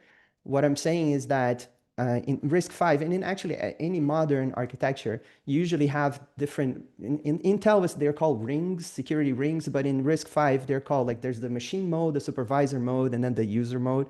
And what you guys are discussing is the part of the specification that deals only with the user mode specification, right? But when you want some service from an operating system, the operating system itself has to protect itself from other code, right? It needs to separate, keep the different programs that are running separate from each other. And all these mechanisms are part of the RISC-V standard. They just happen to be described in a different document. So when we are running code, we only pay the price of swapping to a different privilege mode when the program that is running actually makes one of these calls, right? When there are no calls to the operating system being made, it runs at full speed, just like it didn't exist.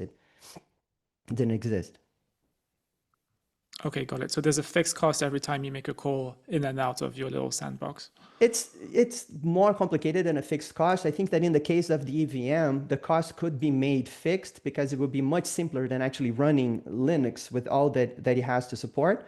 But so the cost involved would be to change the memory mapping, right? Memory mapping is another thing that is described in the supervisor mode, right? But it's what allows you to keep, for example, the address space of one smart contract completely separate from the address space of another smart contract and separate from.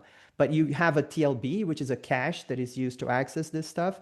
And when you change from user mode to supervisor mode, sometimes you need to shoot down this TLB, and this incurs an additional cost. But this could be made deterministic in the case of an EVM, which is a simpler use case for the technology. Right?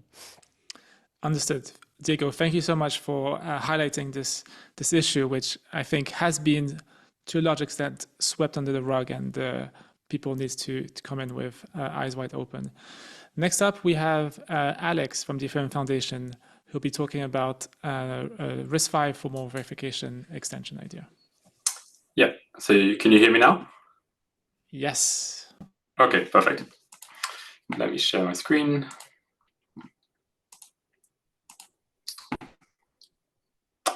Okay, so you should be able to see the slides, if I'm not mistaken. Yep. And yeah, as Justin said, I just want to say a few quick things about RISC-V and form verification, and also as part of that, really MLIR. So RISC-V has a lot of nice things. One really nice thing is that it has a nice formal specification, which is written in a language called Ceno, which is also hosts a number of other specifications for different ISAs. Now, as of recently, we also have a lean backend for Ceno amongst the other Ethereum provers like Core4, Isabel, and Rock. And I have some very positive assurance that I'm now completely sure and know that we can definitely verify zkVM RISC-V circuits against the official RISC-V specification extracted to lean, which is great news for everyone. So, but Alex, other than your presentation is glitching a little bit. I don't know if it's related to... let me just restart it and see if I do window, maybe it will. All right, let's try it this way. Let me know if it glitches. That's better for now, yes, thank you. Okay. But anyway, other than these lean backends and integration with proof assistance, one of the reasons we like RISC-V is because it has all of this nice tooling, including for analysis and form verification. But customizers obviously exist, and customizers have a lot of nice features. And obviously, Cairo and Valida would be able to argue a number of good points about their customizers. And I want to make a special shout out here to Cairo on the topic of form verification, because they've also done a really, really good job of getting formal semantics for their ISA and being able to formally verify things about their precompiles and about their expertization according to this. But there's an interesting question, which is also to wonder, if there are things about RISC-V that we like, are there things that we can recover from these customizers, which are not in the kind of base RISC-V model, but that we could otherwise implement with IRs and compilers? Because in between your code and the ISA, obviously what goes on is actually a number of things through compilers and IRs, and possibly there are actually nice things to do there as a kind of hybrid approach between customizers and RISC-V, which is to just have compiler tool chains that accommodate features that we'd like. And here I want to give a very special shout out to Powder, who they've been doing the auto precompiles, which is also fantastic. And they've also been doing this write once memory IR, which is essentially a compiler from WebAssembly to an IR, which then has infinite registers, write once memory, and things like this, which are things that you would normally see in a customizer. So they're kind of showing that in a very practical way, because they're also working with OpenVM on this and having an integration in a live zkVM. you can actually play around with compilers and come up with nice things that you would get otherwise from customizers, while still keeping RISC-V or something else that's a standard below that. And we've also been thinking about this on our side of the EF, and looking at it from the perspective of how could you do something like this with form verification, in mind as a kind of first-class thing that you would like to support. And I've been thinking about this actually for quite a while, but I think between the recent work by Powder and some other recent papers in academia, which are completely separate from the blockchain world, there actually seems like you can do some very concrete things. And one of these things is that obviously verifying compilers is very hard, but you have frameworks like MLIR, which offer a fairly nice way to define domain-specific dialects, which are set up for specific optimization, passes, or analysis, and you can lower between them in a kind of standardized way. And having these individual dialects, which are very domain-specific, set up for very specific optimizations, actually means that they're also quite amenable to formal verification or any other kind of analysis tools, whether it be SMT-based or something else. Because these dialects are actually quite small in scope, and so they have fairly simple semantics, and having fairly simple semantics just makes your life easier in general. And this is one of the reasons that LLZK, which is a set of MLIR dialects for circuits, which was announced publicly this week by Verdice, but which has been around for a couple of months now, is based on MLIR. And because it can also then interface with this framework in Lean, which is called Lean MLIR, which is being developed in Cambridge. Which is essentially, a framework for interoperability between Lean and MLIR to enable verified compilation and verification of compilers, in Lean for MLIR dialects. I'm going to keep things going quickly because I want to keep it in the 5-minute slot. But I just want to basically say that there are a lot of things going on in the MLIR world, the RISC-V world, the compiler world in general, throughout academia and industry, which is obviously well beyond our fairly small ecosystem. And in particular, there's a lot of work going on around verification for MLIR dialects. You'll see the name Tobias Grosser here come up a lot because his team do fantastic work. And his team were also actually responsible for the Sail Lean backend that we're using to get the RISC-V specs in Sail, so he's not a complete stranger. And in particular, you've got this paper here, which showed how to get kind of first-class verification for MLIR dialects by just thinking about verification ahead of time and getting good support for SMT tooling and things like this, and then essentially a dialect for SMT. This paper here, which was able to verify a lot of things about people who are hitting in SSA compilers. This actually included a prototype on the Google homomorphic encryption IR, which is also a family of MLIR dialects for homomorphic encryption that Google uses, which is better developed than LLZK, but we're looking at essentially similar things, and was one motivation for LLZK being built on MLIR. And some more recent paper, I think this one came out in May this year, which looks at an interesting thing, which is, can we have custom RISC-V ISO extensions, and how do we handle these with compilers and things like MLIR? And this paper shows a very nice thing, which is that you can actually do this. The examples in the paper are separate from our use cases. They're looking at linear algebra accelerators that you would use for like deep neural networks or something like this. But it shows that you can have an IR that basically handles a custom ISO extension, and then obviously produces assembly, which has much fewer instructions and gives you more efficient code and things like this. And on top of this, also, because you're working with MLIR, and as I said earlier, you have these fairly constrained dialects with fairly simple semantics, this is actually fairly form verification friendly. And so I think in the near future, hopefully, we will actually have a MLIR RISC-V dialect, which we can show is equivalent to the actual Sail model. And then it would be very interesting to play around and see, can we do some dialects that have infinite registers? Can we have write-once memory? Can we have accelerators for different operations that we would need to implement as RISC-V extensions, which can essentially serve as extra cores in a zkVM or something like this.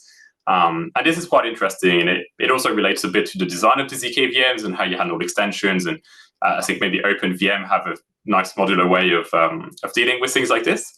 But just so that I don't go over time, the main point I want to make is that I think that there's a huge design space to explore in terms of compiler frameworks and trying to get features that we want from customizers through IRs and compilers, as well as obviously thinking of how do we do this in a way that's quite amenable to form verification, so that hopefully we can trend towards compiler tool chains which are verified or easy to analyze in many ways, whilst also getting a lot of the performance benefits that we want to get anyway from our zkVMs. That's it. Hopefully the thought goes out there, and if anyone is interested in this, I am hiring. Please get in touch if something like this would pique your interest. Thank you so much, Alex. And just for context, Alex is the lead of the snarkification team, as well as the lead of the formal verification effort. He has been given about a year ago a $20 million budget to spend over 3 years. So if you are interested in this formal verification stuff, please do reach out to him. And Annie has a question in the chat, but I'll let you respond to it async. We have 15 minutes left before the hour. I want to try and close before the hour. We have 2 more talks, one on hardware and one on fuzzing. Milos from Ponos, the floor is yours to talk about RISC-V hardware. Thank you, Justin. So let me share. Alex, would you mind stopping the screen share? Yes, but it doesn't show me as sharing, which is confusing. I'll leave and rejoin, and that'll fix it. Cool, thanks. Sorry, go ahead, Milos. Here.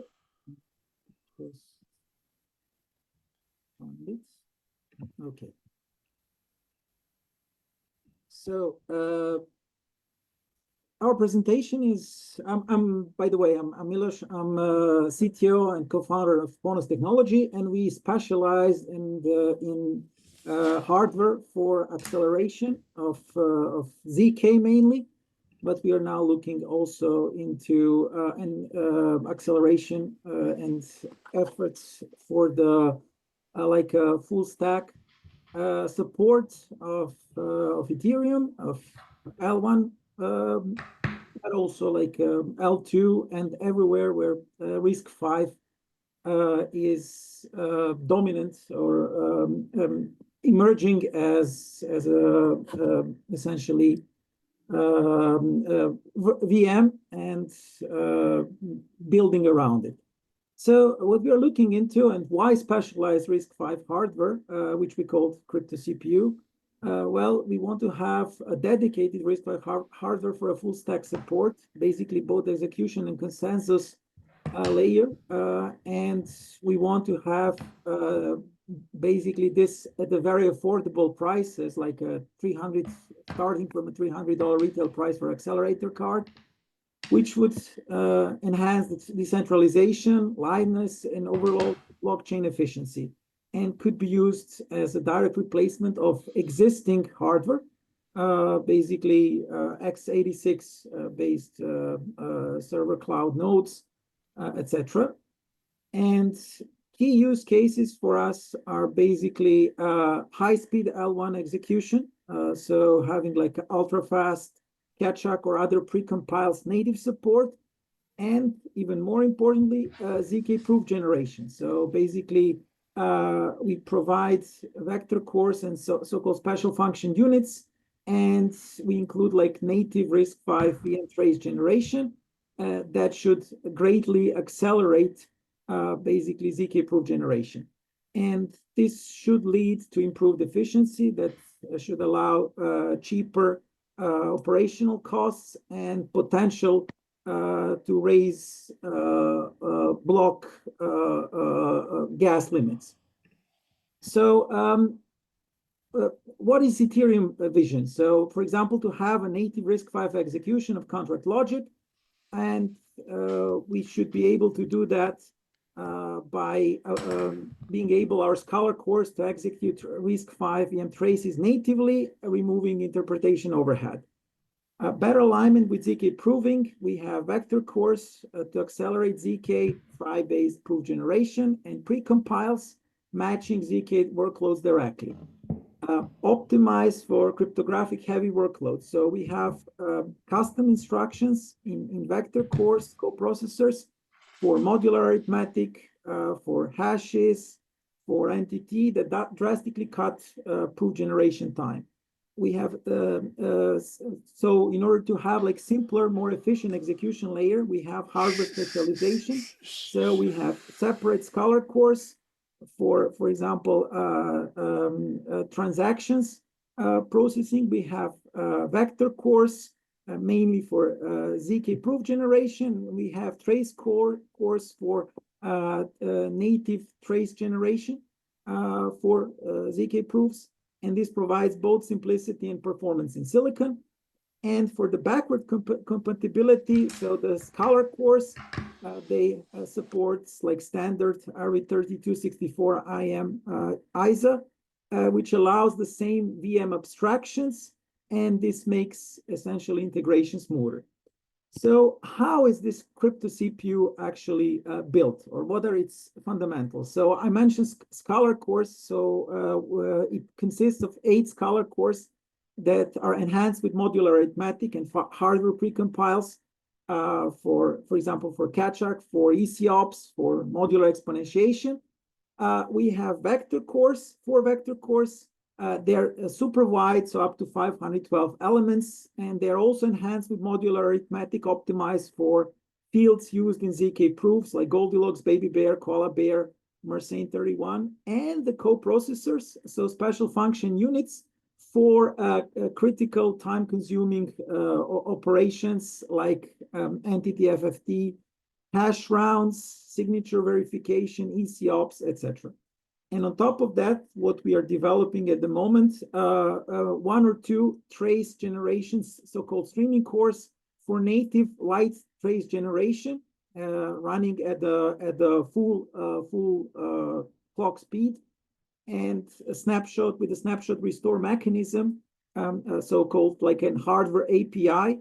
And yeah, we need insights for currently different zk teams running zk proving, where this can speed up basically their proof generation, but in the same time working on kind of universal trace generation that could be applied also like in Ethereum in the future RISC-V based VMs. And in terms of like it should have high throughputs, like 64 plus gigabytes of high throughput memory, on-card memory, and large on-chip cache memory that should allow like a scratchpad memory, fast access of those vector cores, and basically enable or remove all the bottlenecks. And on top of this, like a set of compilers which are expanding on the existing RISC-V based compilers for easy programmability, like in C, C++, Rust, etc.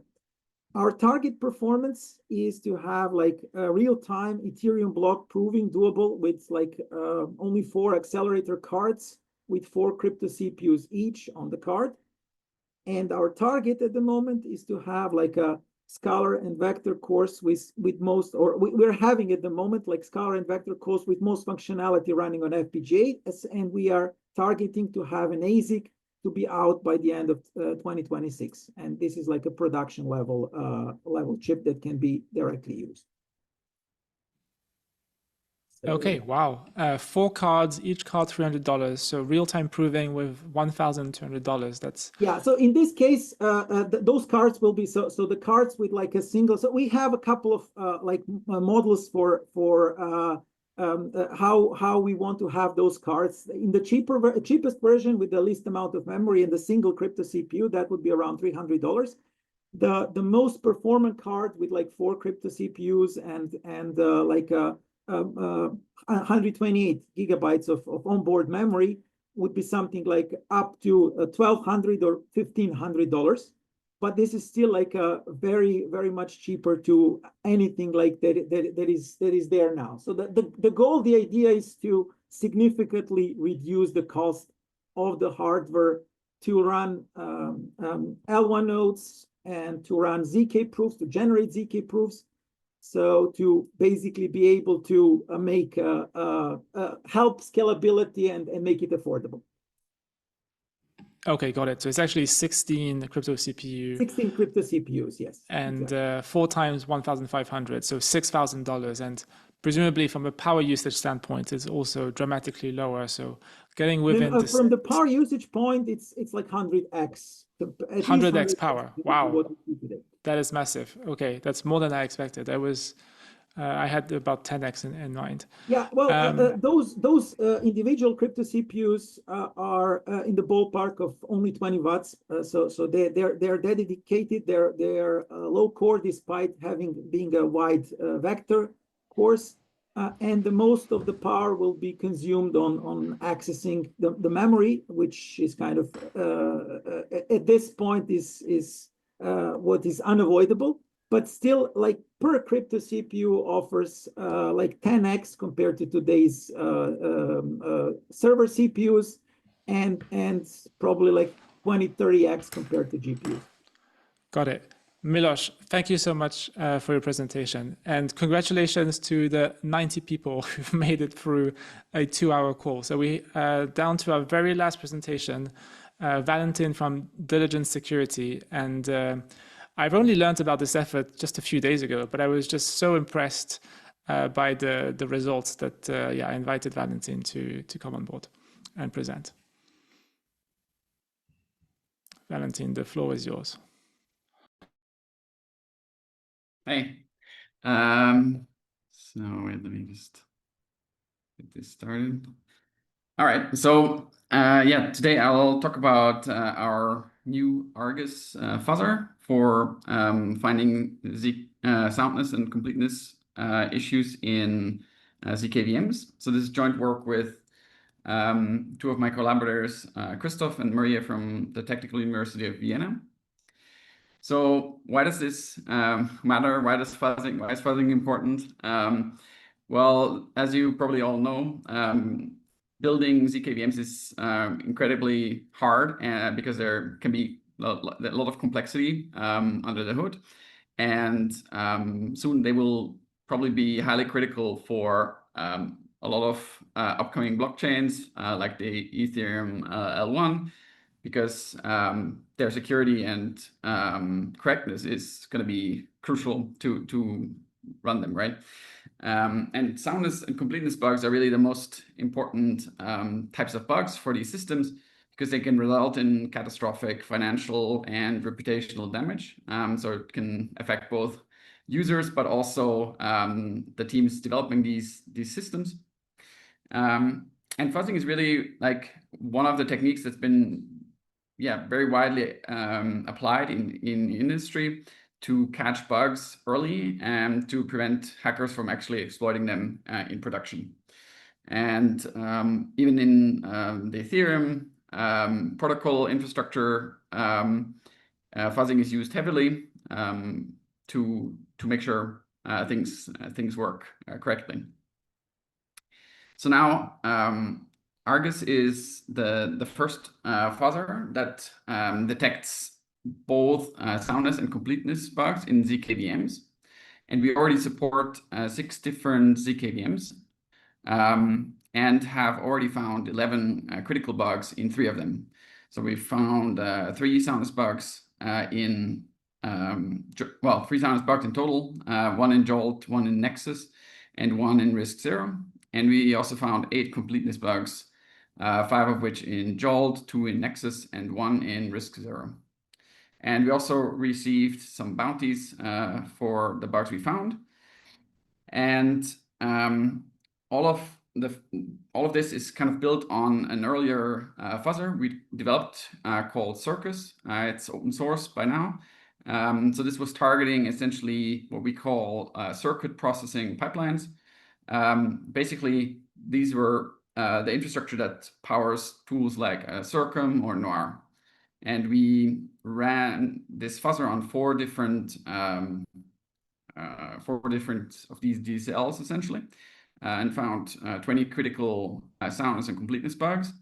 I gave a talk at DEF CON last year about this work, And we also have a research paper that will be presented at CCS 25, which is one of the top venues in security.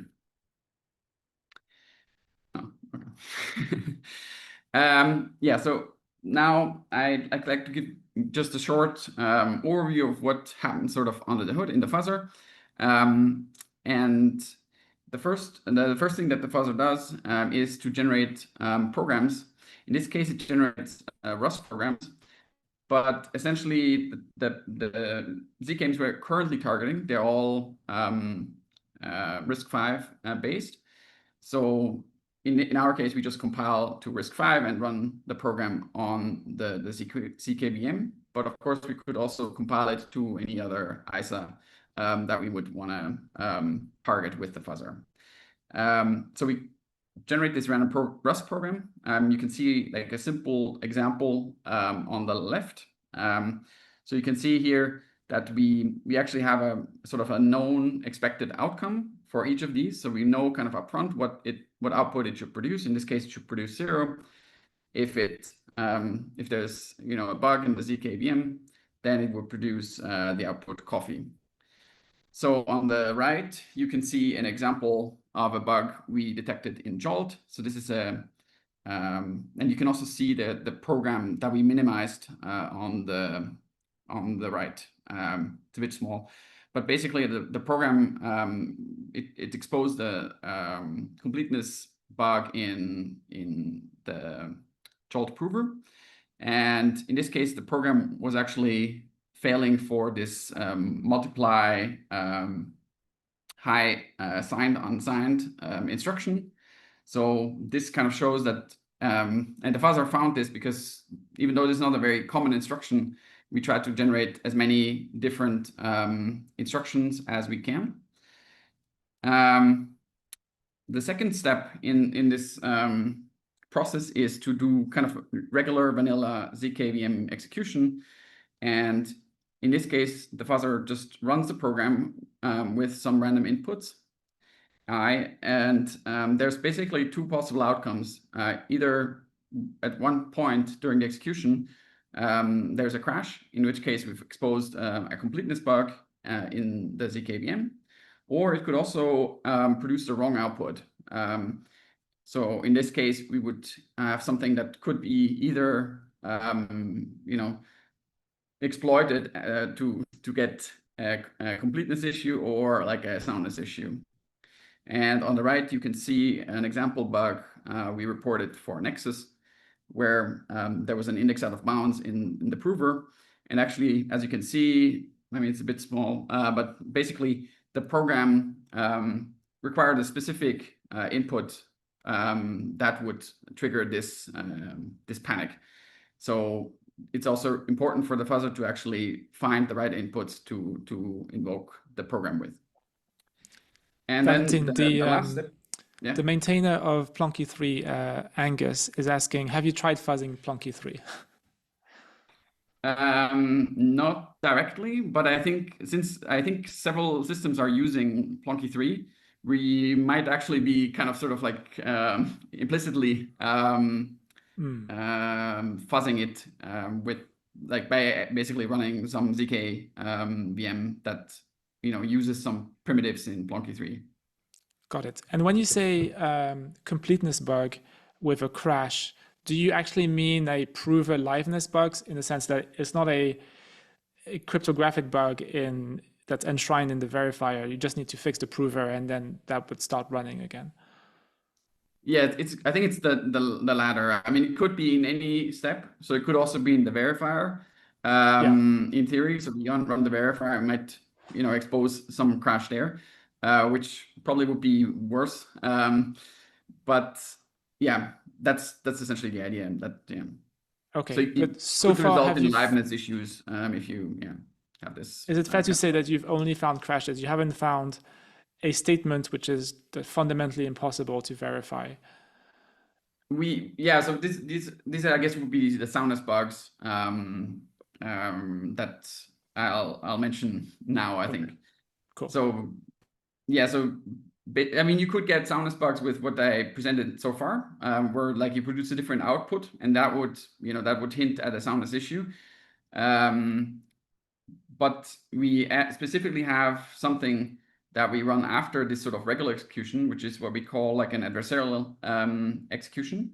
So we have essentially created sort of a patched version of these different zkVMs that we target. And they basically try to generate an invalid trace. And then we run the program with the same inputs on this adversarial VM. And there, if we get sort of the wrong output, because generates something is wrong in the execution, generates the wrong output, then we take this proof and we try to verify it with sort of the vanilla unpatched verifier. And if that passes, then that hints at that indicates that there's a soundness bug. And on the right, you can see an example where for Jolt, we found a bug in the sort of handling of this load, the load instruction, where basically you could have loaded, like there was essentially the constraint, there was a constraint missing in how this was encoded, and that basically like during the execution, you could have provided any value that was supposed to be loaded. And the prover automatically found this bug. And we found in total, we found 3 bugs of this type for 3 different zkVMs. So yeah, so what's the conclusion? So Argus is the first fuzzer that detects these kind of soundness and completeness bugs in zkVMs. It's still really like work in progress. So we started working on this only a few months ago. But it already found 11 critical bugs in 3 zkVMs. And if you want to, test your zkVM, please feel free to reach out. And yeah, happy to see what we can do. Amazing. Thank you, Valentin. And as I understand, the diligence security has recently spun out of consensus. And yeah, if you are a RISC-V zkVM, do make sure to chat with Valentin. I'm not seeing, actually, no, there is one question. Does this fuzzer target completeness for the execution flow of the zkVM allow? I'm not sure I understand the question.